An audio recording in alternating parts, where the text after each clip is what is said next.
द्वितीय दिन में उपजिलापाल अनूप पंडा धारणारत पूर्वतन सरपंच सह आलोचना कले। गजपति जिला पालाखुंडी स्थित जिलापाल कार्यालय सम्मुखें आज को 2 दिन धरी रायगढ़ पूर्वतन सरपंच दीप्तिप्रभा लाल शबर धारणा बसुंट। रायगढ़ एसएसडी हाईस्कल प्रधान शिक्षकों विरोध में दुर्नीति अभियोग आनी यह धारणा नहीं तदंत दाबी करथिबा बेले आज उपजिलापाल श्री अनूप पंडा धारणारत पूर्वतन सरपंच श्री शबरଙ୍କ सह आलोचना करी धारणा प्रत्याहृत करने अनुरोध करथिले। एही अवसर में श्री शबर तदंत आरंभ नहेला जाए अनिर्दिष्ट काल पर्यंत धारणा देवे बोली ओएनआई को प्रकाश करछंती। गजपति जिलूर टिकिलिमा को रिपोर्ट ओएनआई न्यूज। मो ना दीप्तिप्रभा लाल शबर एक सरपंच रायगढ़। सर बर्तमान आप आज द्वितीय दिन में आप धारणा पहुँचला ये द्वितीय दिन भितर जिला उपजिलापाल आपको आसी साक्षात कले कौन कहले आ कौन प्रतिश्रुति आप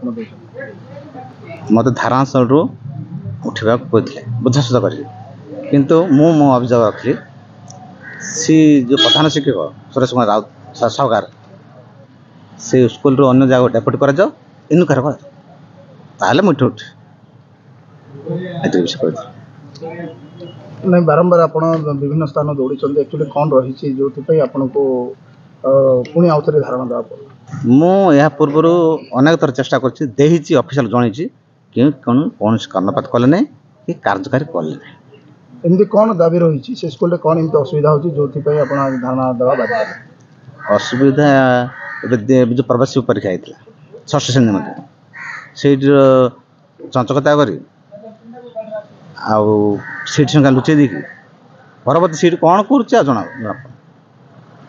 मोट संख्या जना पचारे कहना परवर्ती जहाँ जना पड़ी से कौन भितर कारबार थाईपे संपूर्ण अनियमितता कर बाहर तो आम पचारे से कहूनी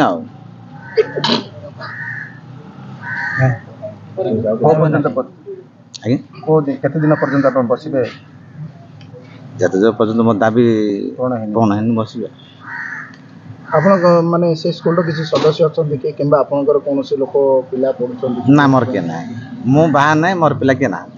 मु खाली आदिवासी पिला फोकस रखता जोटा कि आदिवासी आईटीडी तरफ पैसा कौन जाए कौन करे आमर आदिवासी पिला खाऊँ ना ना स्कूल को मोर टे बेसी फोकस जेहेतु मो सरपंच थिला बेले कही जेहेतु एवरेज जी बर्तमान DW अच्छा मुला बेलू सी डब्ल्यू थे तांकू भी मैं कही सजेसन देती जमी हस्टेल गुड़ा पुओ झील रोचे जौन अन्य विषय खाऊनी